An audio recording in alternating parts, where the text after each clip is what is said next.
to Boski's RRR. வணக்கம் sir. வணக்கம் பாலா அவர்களே. Welcoming Kallakkannadi fans to RRR. Sir எனக்கு வந்துட்டு இன்னைக்கு நீங்க ஓப்பனிங் வந்து எப்படி எதிர்பார்க்கறேன்னா எப்படி வந்து கேட்க எதிர்பார்க்காத மாதிரி விளையாடினாங்களோ அந்த மாதிரி நீங்க வந்து இந்த அனாலிட்டிக்கலா பேசலாம் போல. பட் ஆனா இந்த ஸ்டாட்டிஸ்டிக்கலா பேச வேணாம், நம்பர்ஸ் வச்சு பேச வேணாம் அப்படிங்கல. எனக்கு நீங்க இந்த மேட்ச ஒரு ஈக்குவேஷனா நம்பரா அந்த மாதிரி ஏதாவது டிஃப்ரெண்டா கொஞ்சம் ஏதாவது சொல்லுங்க. எப்படி இருந்துச்சு நீங்க மேட்ச்? ஓகே, உங்களுக்கு இவங்க எஸ்ஆர்ஹெச் மேட்ச் விட்டதுக்கான ஒரு ரீசன்ல உங்களுக்கு ஆரம்பிக்கணுமா இல்ல மேட்சோட சம்மரி உங்களுக்கு ஃபர்ஸ்ட் ஷார்ட்டா சொல்லணுமா? எனக்கு சம்மரியை சொல்லுங்க, எப்பவும் போல short summary first. Short summary வந்து இவங்க வந்து பேட்டிங் தேவர் புட் இன்டு பேட் இல்ல கேகேஆர்ல வந்து ஃபர்ஸ்ட் 2L ஸ்டார்ட் பண்ணி சொதப்பி அப்புறம் 2Rக்கு போச்சு. அப்புறம் 2Rல இருந்து கொஞ்சம் ஓரளவுக்கு ஸ்டெபிலைஸ் ஆயிட்டு 2Lக்கு போய் சூப்பர் சக்சஸ். கடைசியில விக்டரி வந்து 2Vல வந்து. இதுதான் சம்மரி. Okay right. சோ வந்து அன்யூஷுவலான ஒரு ஸ்டார்ட்டா நீங்க கொடுத்தாலும் அதே மாதிரி வந்து அன்யூஷுவலான ஒரு கேப்டன்சி நீங்க அஜிங்க ரஹானே கொடுத்துருக்காரு. ஏன்னா அவருக்கு வந்து இன்னைக்கு அவருடைய பவுலர்ஸ் என்ன மாதிரி போடுவாங்களோ அதுக்கு ஏத்த மாதிரியே ஃபீல்டு இன்னைக்கு அமைஞ்சு போனனால ஹர்ஷித் ராணா அண்ட் வைபவ் அரோராவோடைய அந்த ஸ்விங் அண்ட் பேஸ் வந்து ரொம்ப அழகா இருந்துச்சு, பியூட்டிஃபுல்லா இருந்துச்சு. ஜாஷ் ஹேசலுடன் புவனேஸ்வர் குமார் காம்பினேஷன் மாதிரி இருந்துச்சு இன்னைக்கு பாக்குறதுக்கு. சிராஜ் காம்பினேஷனை பார்த்த மாதிரி இருந்துச்சு. மறுபடியும் அந்த ஒரு நல்ல பேஸ் பவுலிங் எப்படி சார் இருந்துச்சு இன்னைக்கு ஃபர்ஸ்ட் இன்னிங்ஸ்ல அந்த first 6 overs of power play? Before that உங்களுக்கு நான் எக்ஸ்பிளைன் பண்ணிடுறேன் அல்ஜிப்ரா. முதல்ல சொன்னேன்ல 2L சொதப்பல், 2 left handers de Kock and Sunil நாராயண்ல சொதப்பல் ஆரம்பிச்சது innings KKR. Raghuvanshi and Rahane extraordinary ஆனாங்க பேட்டிங், சேவிங் ஆக்ட் பியூட்டிஃபுல்லா கொண்டு போய் ஃபவுண்டேஷன் லே பண்ணாங்க. 2R 2 ரைட் ஹேண்டர்ஸ், திருப்பி 2 லெஃப்ட் ஹேண்டர்ஸ் வந்தாங்க. ஓகேவா? நம்ம ரிங்கு சிங்கும் வெங்கடேஷ் ஐயர் ஸ்டெல்லர் தான். வெங்கடேஷ் கய்யர். ஸோ அந்த 2 லெஃப்ட்ல திருப்பி வந்து சூப்பர் டோட்டல் 200 வந்தது. இவங்க போலிங்ல 2V வருண் சக்கரவர்த்தி, வைபவ் அரோரா. ஸோ 2Vல முடிஞ்சு. அதெல்லாம் தான் 2L 2R 2V சொன்னவங்களுக்கு. Wonderful sir. இன்னைக்கு இந்த பவர் பிளேல கொஞ்சம் நிதானமா ஆடி இருக்கலாமா? இதேதான் நம்ம வந்துட்டு ஆர்சிபி கிட்ட கேட்டோம் அன்னைக்கு. சோ ஆர்சிபி கொஞ்சம் பொறுமையா ஆடி இருந்தாங்க அப்படின்னா நல்லா போயிருந்திருக்கும் அப்படின்னு சொல்லி. இன்னைக்கு இவங்க இந்த பவர் பிளேல கொஞ்சம் அவசரப்பட்டாங்க. எஸ்ஆர்எச் பொறுத்த வரைக்கும் அந்த பவர் பிளேவை யூட்டிலைஸ் பண்ணலாம், அது எஸ்ஆர்எச்சே கிடையாது.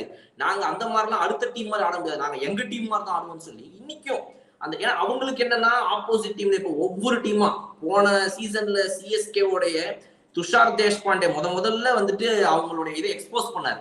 உனக்கு ஷார்ட்டா அவுட் சைட் ஆஃப் ஸ்டம், உனக்கு ஷார்ட்டா பாடிக்கு நேரா இப்படின்னு அதை வந்து இப்போ எல்லா டீமும் பிடிக்க ஆரம்பிச்சிட்டாங்க. ஒவ்வொரு பவுலரும் துஷார் பண்ற மாதிரி வந்துட்டு இன்னைக்கு எல்லாரும் அவங்க எக்ஸிக்யூட் பண்றாங்க. பட் அவங்க அதை மீறி தங்களுடைய கான்பிடன்ஸோட ஆடுறாங்க.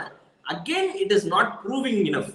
சோ அவங்களுடைய விக்கெட்ஸ் பத்தி சொல்லுங்க. டிராவிஸ் ஹெட் அண்ட் இவங்களுடைய இந்த பேட்டர்ஸ் ஆகிய அபிஷேக் சர்மா, இஷான் கிஷான், இந்த டாப் 3 விக்கெட்ஸ் பத்தி சொல்லுங்க. அதான் இப்ப வழக்கம் போல நான் சொல்ல, இந்த வெளியில 2 ஃபீல்டர்ஸ் இருக்கிறோம்ல, அதுல ஒரு பவுன்சர் போட்டு ஒரு பேட்டர் அடிச்சு கரெக்டா அந்த ஃபீல்டர் பிடிக்கிறாரு. இதே மாதிரி ஆச்சு பீகாக் ஆரம்பிச்சு இன்னைக்கு இந்த usual format. But I tell you, எங்க வந்து கமெண்ட் மிஸ்டேக் பண்ணிருக்கலாம் இன்னைக்கு அப்படின்னா, அவங்க வந்து எதுக்கு பேர் போனவங்க 3 எமகாத லெஃப்ட் ஹேண்டர்ஸ் ஃபர்ஸ்ட் வச்சுக்கிறாங்க.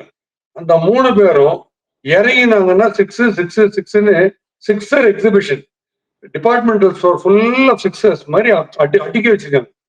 அது எப்போன்னா டாஸ் வின் பண்ணிட்டு பேட்டிங் ஆடும்போது. ஏன்னா அவங்க எந்த டென்ஷனும் இல்லாம ஃப்ரீ ஆடுறாங்க ஸ்ட்ரோக்ஸ். அது ஒரு ஹைவேல ஃபுல் கிளிப்ல நீங்க கார் ஓட்டுறதுக்கும் அதே ஹைவேல இன்னொரு காரை ஃபுல் கிளிப்ல சேஸ் பண்றதுக்கும் டிஃபரன்ஸ் இருக்குல்ல. ஸோ முதல்ல வந்து கேர் ஃப்ரீயா போவீங்க ஜாலியா. 2வது சேஸ் பண்ணணும், எப்படியாவது மடக்கணும்ன்ற ஒரு ஆங்ஸைட்டி இருக்குல்ல, அதுதான் இன்னைக்கு நடந்தது. இவர் டாஸ் ஜெயிச்சுட்டு இவருடைய ஃபோர்ட்டே என்ன, அந்த 3 லெஃப்ட் ஹேண்டர்ஸ் கிழிக்கிறது தான். அவங்க 270 280 கொண்டு வைக்கிறாங்க டார்கெட். அதை பண்ணாம இவங்க சேசிங்ல போனாங்க.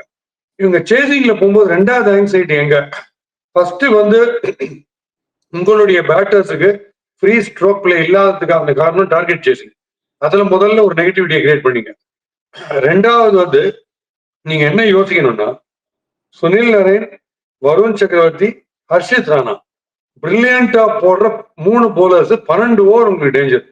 பெரிய டார்கெட்டை நீங்க சேஸ் பண்ணணும்னா அதையும் நான் யோசிக்கவே இல்லை. இப்ப நீங்க யோசிச்சு பாருங்க, பெரிய ஸ்கோர் செட் பண்ணிட்டீங்கன்னா நீங்க டஃப்பான ஸ்பின்னர்ஸையும் ஹர்ஷித் ராணாவையும் ஆடிட்டீங்க. அதுக்கப்புறம் ஒரு நல்ல ஸ்கோர் வந்துருதுன்னு அர்த்தம். பட் நீங்க 200 சேஸ் பண்ணும்போது இந்த 12 ஓவர் நீங்க தாண்டது எவ்வளவு பெரிய கஷ்டம். அதனால போய் டெரிஃபிக்கா மாட்டினாங்க. அந்த விஷயத்துல இருந்து எனக்கு தோணுச்சு. பட் அவர் எப்படி யோசிச்சிருப்பாருன்னா, நம்மளுடைய நம்ம வந்து ஒரு ஸ்கோர் செட் பண்ணா கூட அந்த கேகேஆர் டிஃபெண்ட் பண்ற அளவுக்கு நமக்கு போலிங் இல்லையோன்ற ஒரு பயந்துருக்கலாம். பட் எனக்கு தெரிஞ்சு அது இல்ல. ராங்கான மூவ் பண்ணிட்டாருன்னு தான் தோணுது எனக்கு. அவங்க டெஃபினட்டா ஃபர்ஸ்ட் பேட்டிங் ஆடணும் for their flamboyance and their all run machines. அவங்க ஃபர்ஸ்ட் பேட்டிங் தான் ஆடணும். True, well set sir. இன்னைக்கு அந்த டுவர்ட்ஸ் தி எண்ட் வந்தப்ப ஆண்ட்ரே ரசல் அண்ட் ரிங்கு ரெண்டு பேர், ஐ மீன் ஆண்ட்ரே ரசலுக்கு முன்னாடி ரிங்கு அண்ட் வெங்கடேஷ் ஐயர் அவங்க ரெண்டு பேர் கொடுத்த அந்த ஃபினிஷ் தான் அவங்க வந்து இவ்வளோ பெரிய டார்கெட் கொண்டு வந்துச்சு. பிகாஸ் கேகேஆரை பொறுத்த வரைக்கும் அவங்க 15 ஓவர் முடிவுல ஜஸ்ட் 122 தான் அடிச்சிருந்தாங்க. அந்த 122ங்கிறது எப்படி 5 ஓவர் முடிவுல 200 வருது அப்படின்னா இவங்க ரெண்டு பேருடைய hitting how beautiful was it to watch. But ஆனா என்னன்னா சார், இந்த கமின்ஸோட ஒரு ஓவர் அடிச்சாங்க அவங்க கடைசி 5 ஓவர் ஒவ்வொரு பவுலர் ஓவரையும் அடிச்சாங்க. அர்ஷலுக்கு மட்டும் 2 ஓவர். அதுல இந்த ஒரு ஓவர் கமின்ஸ் ஓவர் அவரு அவ்வளவு அழகா யார்க்கர் போடுறாரு. அந்த யார்க்கர் ஃபுல் லென்த் கிட்ட வர அந்த டெலிவரியை போய் 6க்கும் 4க்கும் அடிக்கிறாரு வெங்கடேஷ் ஐயர்ன்றதை பார்க்கும்போது எனக்கு வந்துட்டு இது என்ன புரியலையே எனக்கு அப்படின்ற மாதிரி. அவ்வளோ ஈஸி பால்லாம் ஒன்றும் பேக் கமின்ஸ் போட்டோம்னா எனக்கு தெரியல. ஸோ நீங்க சொல்லுங்க அந்த last 5 overs of hitting. Overall அவங்க போலிங் பத்தி நான் வரேன், அந்த போலிங் வரேன். பட் ஃபர்ஸ்ட் ரகுவன்ஷியோடைய ஸ்ட்ரோக் பிளேல வந்து டெரிஃபிக். ரஹானி கிரீஸ்டர் கிளாசி நாக்குன்னு ரஹானி ரியல் கிளாசிக் நாக்குன்னு அவர் தான். அவர் அடிச்ச சிக்ஸஸ்லாம் இருக்கேன் ஆஃப் த ஹிப்ஸ் அடிக்கிறார் பாருங்க. அதுல ரணகலம் பண்ணிட்டார். அவங்க எதிர்பார்க்கவே இல்லை ரஹானி இந்த மாதிரி அடிப்பார். சிஎஸ்கே ஒரு சீசன் வச்சார் தெரியுமா, அந்த மாதிரி அடிச்சார். நம்பர் 3 வந்து அடிப்பார், அந்த மாதிரி அடிச்சார். ரகுவன்ஷியும் டாப் கிளாஸ் ஆட்டு. Lovely stroke play and they said the foundation. அவங்க ரெண்டு பேரும் தான் செம ஃபவுண்டேஷன் கொடுத்தாங்க. இவங்களுக்கு எஸ்ஆர்எச்சுக்கு ஒரு சான்ஸ் வந்தது இந்த கேம் உள்ள வரதுக்கு. எப்போன்னா 12th and 13th ஓவர்ல அந்த பார்ட்னர்ஷிப் பிரேக்கை 2 பேரும் போயிட்டாங்க. 2 ரைட் ஹேண்டர்ஸும் போன அப்புறம் 2 லெஃப்ட் ஹேண்டர்ஸ் ஆட்டு கம்பைன். அங்க கொஞ்சம் பிரில்லியண்டா தான் பண்ணிக்கணும். அதை விட்டுட்டு இந்த சிமர்ஜித், கமின்ஸ், ஹர்ஷல் பட்டேல் ஒரு தேங்காய் வச்சுறாங்க பாருங்க. பிச்சில வச்சு தேங்காய் வச்சு ஹைதராபாத் ரோட்ல உள்ள வந்து பொறியிருந்தாங்கன்னா எல்லா வீட்லயும் சட்னி. அந்த அளவுக்கு தேங்காய் வச்சாங்க. அத டமால் ஆந்திரை 6 அடிச்சு கையில கொஞ்சம் வரக்கூடிய ஒரு மேட்ச் அப்சல்யூட்லி விட்டாங்க. 2 லெஃப்ட் ஹேண்டர்ஸ் ஒரு ஓப்பனர்ஸ் மாதிரி 13th ஓவர்ல வர வச்சு அவங்கள செட்டில் விட்டு செம்ம டோட்டல் 200 இம்பாசிபிள் நினைச்சேன். 140 150 டாட்டரிங்ல இருப்பாங்கன்னு நினைச்சேன். அந்த 2 லெஃப்ட் ஹேண்டர்ஸ் கிளிக் ஆக விட்டு வெங்கடேஷ் ஐயர் வந்து எனக்கு ரொம்ப பிடிச்ச விஷயம் வந்து இல்ல, either hit out or get out தான். எல்லா பால் நான் இறங்கி ட்ரை வெளில போதும் டவுன் த லெக் சைட் வந்துட்டு wide off the off stump போடும்போது அங்கேருந்து பேட்டை சீவிட்டு பாயிண்ட் மேல 6 அந்த மாதிரி ஷாட்லாம் நான் நினைக்கவே இல்லை. எங்கெங்க ஸ்டெப் கம்ப்ளீட்டா மாத்தி விட்டார் மேட்ச. ஸோ அவங்களால கொண்டு வந்திருக்க முடியும் எஸ்ஆர்எச்சால. அவங்களுக்கு ஸ்பின்னர் சுத்தமா இல்லை பார்த்தது. ஏன் ஸ்பின்னர் இருந்தாலும் என் கீழே இருக்கலாம். ஒண்ணுமே இல்லை ஸ்பின் அவங்களுக்கும். ஆர்சிபிக்கு நான் சொன்ன மாதிரியே தான் அவங்களுக்கு ஸ்பின் இல்லை. ஃபாஸ்ட் பாலுக்கு எல்லாம் ஒரே ஒரு இன்டெலிஜென்ட் மூவ் பண்ணாரு. யாரு? கமின்ஸ் தான் வந்தாரு முதல்ல போலிங் போறதுக்கு. எப்படின்னா சுனில் நாராயண் உன்னுடைய வீக்னஸ் என்னன்னு நான் கண்டுபிடிச்சிட்டம்பா, அப்படி போய் நின்னுகிறேன். எங்க டிராவிஸ் ஹெட் இருக்காரு, அவர் குவிக்கா ஆயிடுறாரு. டிராவிஸ் ஹெட்டும் நீயும் ஒரே டைப் ஆஃப் பேட்டர்ஸ் தான். ஸ்ட்ரெயிட்டா காலில் யார்கர் போடணும். அதை ஒரு வாட்டி பண்ணி சிரிச்சாரு. 2 பேரும் ஒருத்தர் பார்த்து சிரிச்சாங்க. அதுக்கப்புறம் பார்த்தீங்கன்னா மறுபடியும் போகும்போது சுனில் நாராயண் பாருங்க அந்த கால் கிட்ட போட்டு காட் பண்ணிட்டு ஒரு சின்ன ஆஸ்கார் அவார்டு வாங்க ட்ரை பண்ணாரு. என்ன ஆச்சு இது? என் பேட்டா, என்னுடைய பேட்டுடைய எட்ஜி என் பேட்லயா இருக்கு. அதை கீப்பரா பிடிச்சு அவர் கிளவ் வந்து கைக்கு வெளியில் இருக்கா இல்ல கிளவுக்குள்ள கை இருக்கா அப்படி ஒரு சின்ன நடிப்பு நடிச்சார் சுனில் நாராயண். அது கிளீன் அவுட் தெரிஞ்சுன்னு. ஆனா அந்த க்ளோஸ் டு த பாடி போடும்போது நான் சொல்ல தெரியுமா, பவுன்ஸ் பண்ணக்கூடாது, விசிபிலிட்டி கொடுக்கக்கூடாது, அதை பண்ணி காமிச்சாரு. அதை வந்து சுனில் நாராயண் எடுக்கிறது டிகாக் எடுத்தாச்சு. அதுக்கப்புறம் அவங்க மாஸ்டர்லயே அந்த ஃபவுண்டேஷன் லே பண்ண அந்த பேர்ல ரகுவன்ஷி அண்ட் ரஹானே தான் ஆக்சுவலி ரெஸ்பான்சிபிள். அவங்களுக்கு டாப் கிளாஸா ஃபவுண்டேஷன் செட் பண்ணி கொடுத்தாங்க. ரொம்ப பண்ணு. ஏன்னா கேகேஆர்ல சார் எப்பவுமே இந்த மாதிரி ஒரு ஆப்பர்ச்சுனிட்டி கிடைக்கும் அவங்களுக்கு. எப்போ அப்படின்னா அந்த லஸ்டி ஹிட்டர்ஸ் அடிக்கணும் அப்படின்னா லாஸ்ட் 3 இன்க்ளூடிங் ஆண்ட்ரே ரசல் அவங்க அடிக்கணும்னா அதுக்கு முக்கியமா இவங்களுக்கு வந்து ஒரு செட் பண்ணி கொடுக்குற ஃபவுண்டேஷன் அழகா இருக்கும். அந்த 5 ஓவர் முடிவுல 15 ஓவர் முடிவுல எனக்கு விக்கெட்டையும் கொடுத்துரு, எங்க 3 பேரை ஃப்ரீயா விட்டுரு, நீ ஓரளவுக்கு டீசெண்டா அடிச்சு நாங்க பாத்துக்கிறேன். அது இன்னைக்கு அந்த பிளாட்ஃபார்ம் லே பண்ணி கொடுத்ததுக்கு வந்து உண்மையாவே நீங்க சொன்ன மாதிரி ரகுவன்ஷி அண்ட் ரஹானேவை நம்ம பாராட்டணும். பட் நீங்க ஒரு விஷயம் சொன்னீங்க என்கிட்ட, என்னன்னா டிகாக்கு வந்து என்ன மாதிரி பவுலிங் போடணும் அப்படிங்கறத வந்துட்டு ஒரு லெக் சைட்ல அவருக்கு வந்து எந்த மாதிரி ஒரு பவுன்சரை போட்டா வேலை முடிஞ்சது அப்படின்னு சொல்லி அதே மாதிரி இன்னைக்கு அவரை சொல்லி வச்சு எடுத்தாங்க. பிகாஸ் அவருக்கு நல்ல பவுன்சர் கேட்ச் பண்ணி டீப் இன்டு விக்கெட்ல அடிச்சுட்டே இருப்பாரு, பின்னாடி டீப் பேக்வர்ட்ல அடிப்பாரு. பட் ஆனா இன்னைக்கு அவரை அந்த ஷார்ட் பால் அழகா புடிச்சிட்டாங்க அவர். ஆமா, அதுல on the leg stump hectic pace போடுறாரு பாத்தீங்களா, அப்படி போட்டீங்கன்னா கொண்டுடுவார். இதுல அவ்வளவு பேஸ் இல்ல, he had to give full power. இது சர்வ சாதாரணமா எல்லா ஓப்பனிங் பேட்டர்ஸும் இப்படி ஆடுகிறோம்.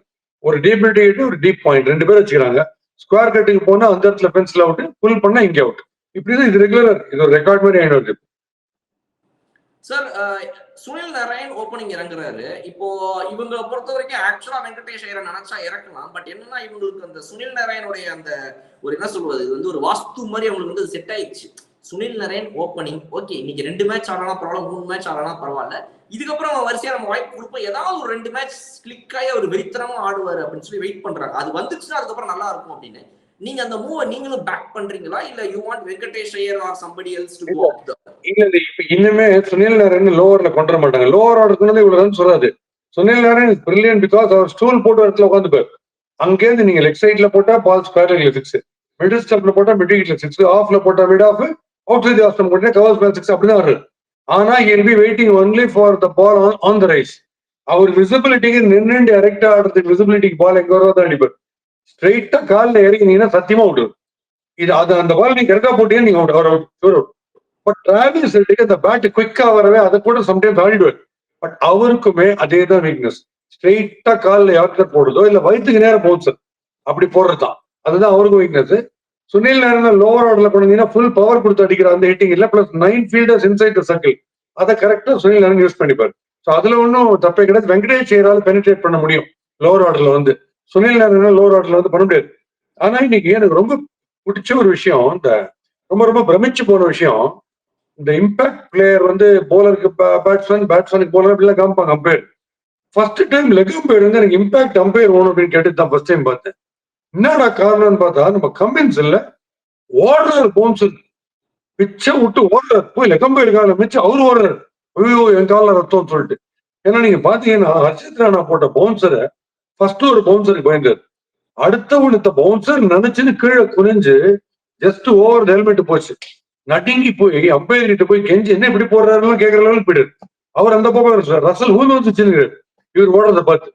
அதுக்கப்புறம் ஸ்பின்னு உள்ளுக்குள்ள வந்து வரும்போது யாராவது டைட்டா ஸ்பின்னு போட்டாங்க, தேடினேன் வந்தது ஃபுல் சுத்தம் தீபாரதன் காமிச்சின்னு ஒண்ணுமே தெரியல. இது வந்து ஆஸ்திரேலியாவுக்கு நம்ம போனாலே நம்மளுக்கு பாடி லைன் போலிங் போட்டு நம்மள ஓட விடுறாங்களே, ஒரு இந்தியன் பிச்சில் கம்மின்ஸ் எப்படி இப்படி பயந்து ஓடுறாருன்னு ஆச்சரியமா இருக்கு. இப்ப கவனிச்சிங்களான்னு தெரியல, அப்படி ஓடுறாரு ஃபாஸ்ட் போலிங். சார் அந்த அப்சர்வேஷனோட இன்னொன்னு, இன்னைக்கு கமிந்து மெண்டிஸ் டீமுக்குள்ள கொண்டு வந்துட்டாங்க. ஒரு சின்ன சேஞ்சா வந்துட்டு Kamindu Mendis was in the playing 11. அவர் ஒரே ஒரு ஓவர் போட்டாரு, ஒரு குரூஷியலான ஒரு விக்கெட்டையும் எடுத்து கொடுத்தாரு அவர் இன்னைக்கு. இவர் நம்ம Raghuvanshi, set batsman Raghuvanshi out ஆக்கி கொடுத்தாரு. சோ கமிந்து மெண்டிஸ்க்கு இந்த பிட்ச்ல இன்னொரு ஒரு ஓவரை எங்கேயாவது அவங்க மேனேஜ் பண்ணி கொடுத்துருந்துக்கலாம் நீங்க நினைக்கிறீங்களா, இல்ல இந்த பேட்டிங் அகைன்ஸ்டா இன்னொரு ஓவர் வந்திருந்தாருன்னா அவர் அந்த ஓவர்ல தப்பிச்சதே பெருசு, இப்போ வந்து திரும்ப வாங்கியிருப்பாரு நீங்க நினைக்கிறீங்களா கமிந்து மெண்டிஸ்? ஆமா, இன்னும் கொஞ்சம் ஸ்பின் கொடுத்துக்கலாம் தோணுச்சு. பிகாஸ் எல்லாரும் ஒரே டைப் ஆஃப் ஃபாஸ்ட் போலிங் தேங்காய் வச்சுதான் இருக்காங்க. அத்தனை பேர் ஒரே மாதிரி போடுறோம்.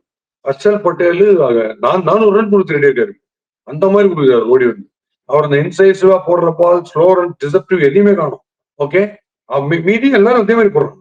அதுவும் இந்த சிமர்ஜித், அவரு இன்னைக்கும் அவர் காலு ஃபுல்லா ரத்தம், அங்க இந்த எண்டு போடுறது, இந்த எண்டு குட்லிங்க் நான் ஸ்ட்ரைக்கர் குட்லிங்க்ல போடுறாரு அவர்.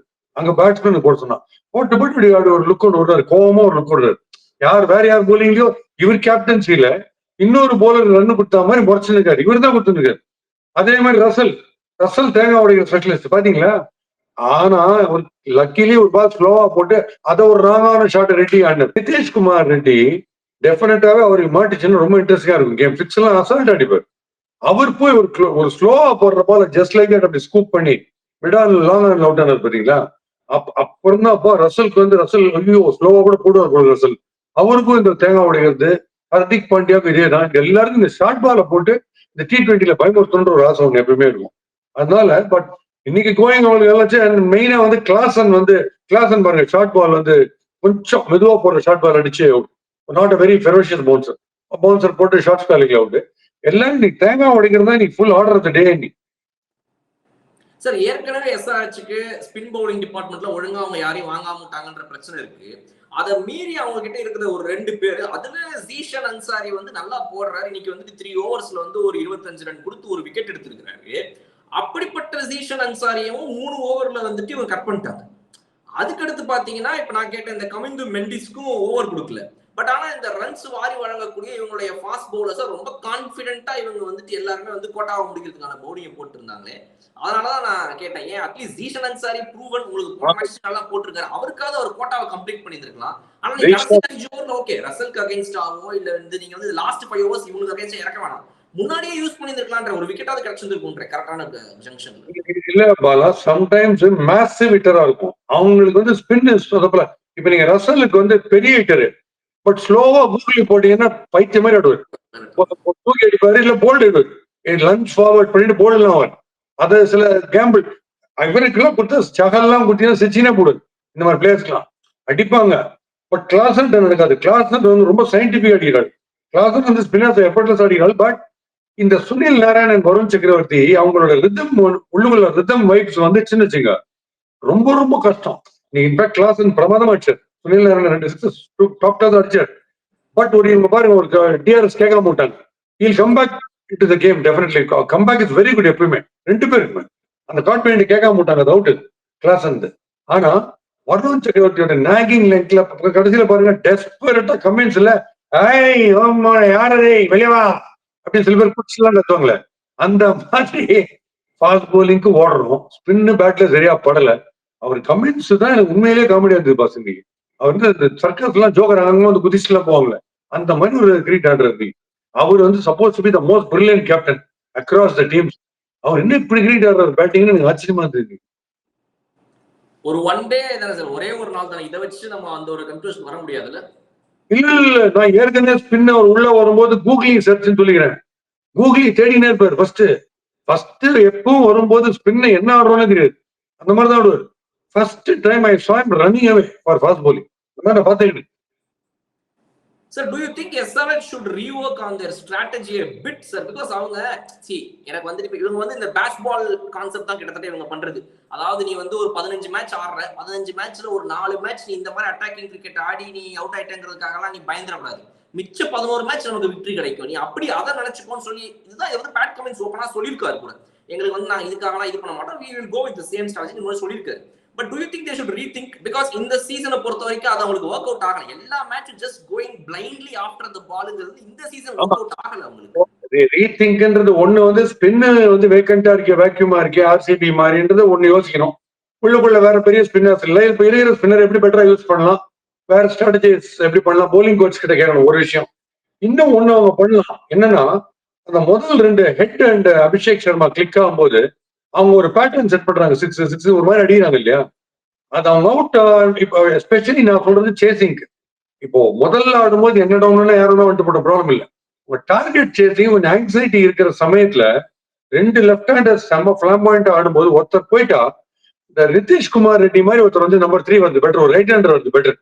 இவங்க திருப்பி இன்னொரு நம்ம இஷான் கிஷனி அமிச்சு சான்சஸ் வந்து, ஏன்னா போலர்ஸ்க்கு வந்து ஒரு ரிதம் செட் ஆயிருது. திருப்பி லெஃப்ட் ஹேண்டர் தானே, திருப்பி நாங்க அதே மாதிரியே போடணும், அவங்களுக்கு ஆங்ஸைட்டியே கிடையாது, அதே பேட்டர்ன்லயே போட வச்சுருவாங்க. அந்த இடத்துல ஒரு ரைட் ஹேண்டர் வந்தா பெட்டரா இருக்கும். நம்பர் 3 கொஞ்சம் மாறும், லெஃப்ட் ரைட் காம்பினேஷன்ல திருப்பி இன்னும் கொஞ்சம் திருப்பி ஆக்சலரேட் ஆகும். அதை வேணா அவங்க ட்ரை பண்ணலாம்.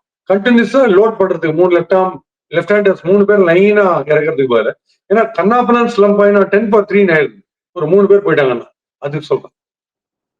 அதுல அந்த 3 பேர் வேற மாதிரி ஆடுறவங்களா இருந்தா கூட பரவாயில்ல, இவங்க 3 பேர் ஒரே மாதிரி ஆடுறவங்க வேற, அதான் பிரச்சனை. ஆக்சுவலா 3 பேருக்கும் ஒரே பிளான் தான், ஒரே ஸ்ட்ராட்டஜி தான், ஒரே எக்ஸிகியூஷன் தான், 3 பேர் அவுட் ஆயிருவாங்க. அதுல ஹர்ஷித் ராணா வந்து ரணகாலம் அது. ஏன்னா ஃபண்டாஸ்டிக்கா பிடிச்சாரு அந்த கேட்ச். டிராவிஸ் ஹெட்டோட கேட்ச செம்மையா பிடிச்சிட்டு இங்க வந்துட்டு நம்ம அபிஷேக் சர்மா, யார் இந்த இன்னொருத்தர் அபிஷேக் சர்மா நினைக்கிறேன், அவர் விக்கெட் எடுத்துட்டாரு ஸ்லிப்ல இல்ல. சோ அவர் செம்மையா டென்ட் கிரியேட் பண்ணிட்டாரு. அவுட்ஸ்டாண்டிங் ராணா. அவர் வந்து பெரிய ஷோல்டர்ஸ் பாஸ். அவருடைய பவுன்சர் திடீர்னு அதுலயே ஸ்லோ ரன். அதான் நான் சொன்ன ஒரு 70% பும்ரான்னு. அந்த பவுன்சரும் ரொம்ப பயங்கர விஷயஸா வரும்.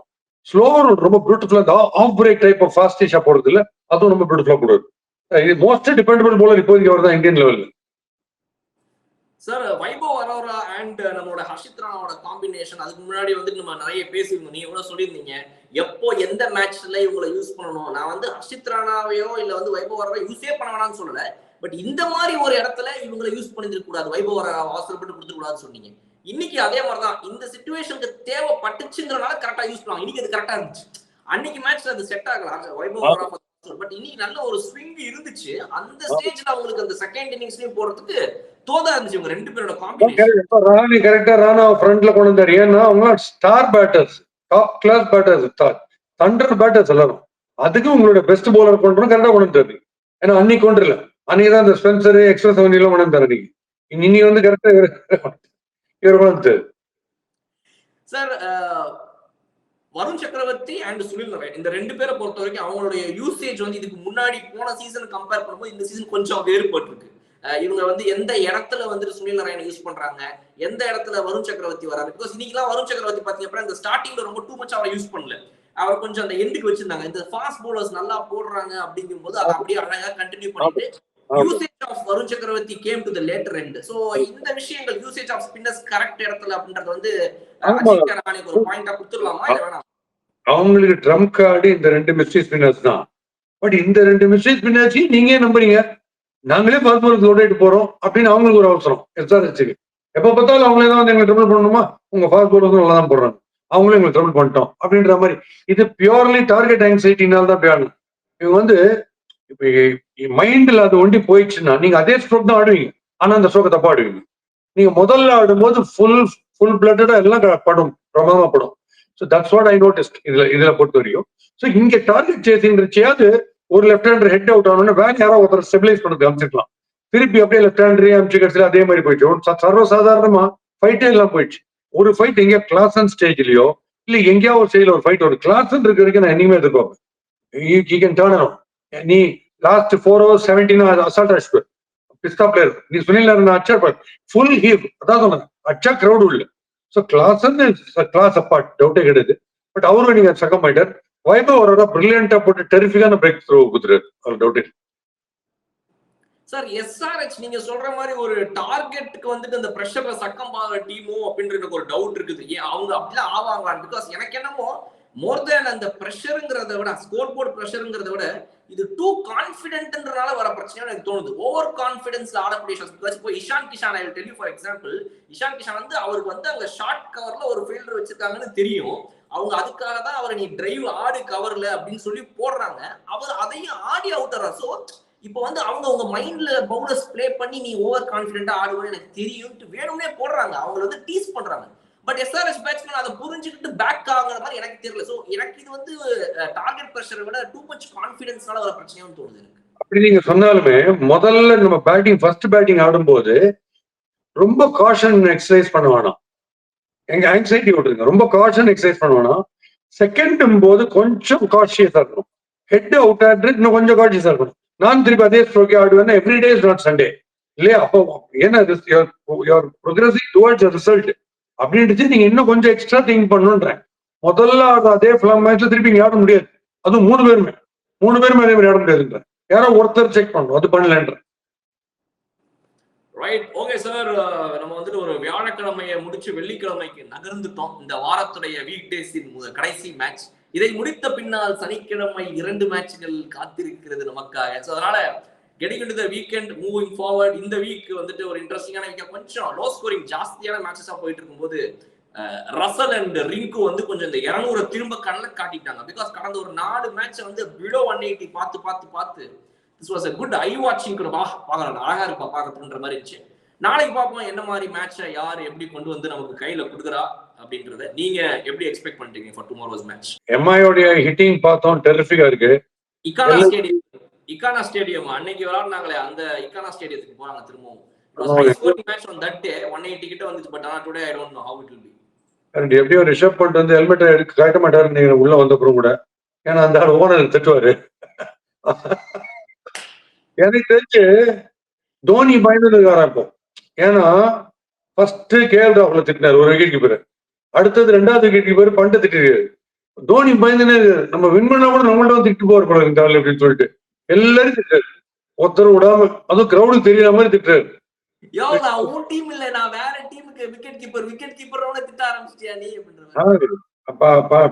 பேரோட கிரிக்கெட் லெவலுக்கு பண்ணிட்டாரு அவர் பண்ணி. அவருக்கு என்ன வியாதின்னு தெரியல, அது ஒரு பக்கம். அப்புறம் ஒரு இன்ட்ரெஸ்டிங் ஸ்டோரி உங்களுக்கு சொல்லணும். இந்த யுவராஜ் சிங்கோடைய அப்பா யோகராஜ் சிங் ஒருத்தர் இருக்காருல்ல, அவர் டெய்லி மார்னிங் எழுந்து ஒரு ஆல்பபெட்டிக்கல் ஆர்டர்ல பாப்பர் போடுற யார் திட்டலான்ட்டு. ஏ அபிஷேக் திட்டலாம், பி வேற யார் திட்டலாம், சி டி இன்னைக்கு தோனி திட்டலாம் அப்படின்ற மாதிரி சொல்லுங்க. இப்ப ரோஹித் சர்மா திட்டிருக்காரு. இல்ல அவரோட ஆல்பபெட்ல ஆக்சுவலாவே இருக்கிற ஒரே லெட்டர் எம் தான். மகேந்திர சிங் தோனி மட்டும் தான் அவருக்கு ஜெனரலா. இன்னைக்கு ஏதோ புது ஆல்பபெட் ஜாயின் ஆயிருக்குன்னு நினைக்கிறேன். ரோஹித் சர்மா சொல்லிக்கிறாரு, நான் மட்டும் கோச்சா இருந்தா ரோஹித் சர்மாவை டெய்லி 20 கிலோமீட்டர் ஓட விடுவேன்னு சொல்லிக்கிறாரு.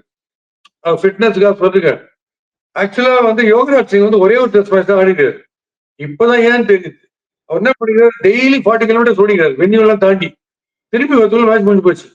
அதுதான் நினைக்கிறேன். அந்த மாதிரி நாளைக்கு நம்ம எல்எஸ்ஜி வெர்சஸ் எம்ஐ இக்கானா ஸ்டேடியத்துல நடக்கிற அந்த மேட்ச் எப்படி போக போகுதுங்கறத அந்த மேட்ச் முடிவுல வந்து பார்ப்போம். Thank you so much joining. See you tomorrow. Right. மறுபடியும் நாளைக்கு interesting game and interesting humour and interesting ரிசல்ட்டோட சந்திப்போம். R R favourite RRR.